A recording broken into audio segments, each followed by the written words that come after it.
বিনষ্ট করা এবং আসামিকে জানালার গ্রিল ভেঙে পালিয়ে যেতে সহায়তার কারণে পেনাল কোডের 201 ধারার অধীনে উপরোক্ত অর্থাৎ আগের দুটো ধারার সহিত এই 201 ধারাতেই চার্জ গঠন করা হয়। অর্থাৎ স্বপ্না খাতুনের বিরুদ্ধে নারী ও শিশু নির্যাতন দমন আইনের 9-2, 30 এবং পেনাল কোডের 201 ধারায় চার্জ গঠন করেছেন।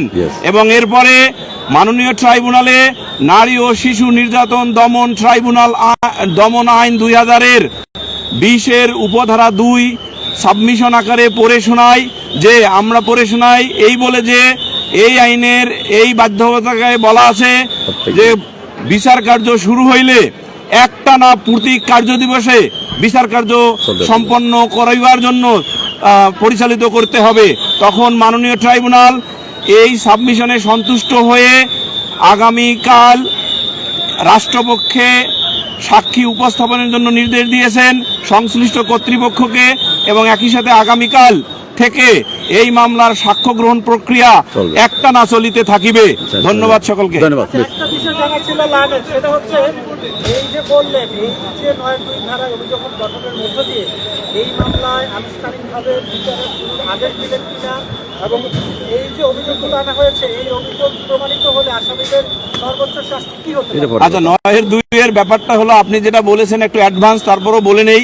সেটা হলো যে 9-2 ধারায় সাজা হলো মৃত্যুদণ্ড অথবা সশ্রম যাবজ্জীবন কারাদণ্ড এবং একই সাথে 30 ধারাতেও তাই মৃত্যুদণ্ড অথবা যাবজ্জীবন কারাদণ্ড সশ্রম। এই হলো উক্ত আইন দুটিতে সাজার পরিমাণ সাক্ষ্য প্রমাণ শেষে। আর এই বিষয়টা আসলে সাক্ষ্য প্রমাণ শেষে মাননীয় ট্রাইব্যুনাল সবকিছু বিবেচনা করে এই বিষয়ে উনি রায় দিবেন। সেই বিষয়ে আমাদের এখন মন্তব্য এর বেশি করার আর কোনো এখতিয়ার নাই। আসামি নির্দোষ দাবি করেছেন কথা অনুযায়ী।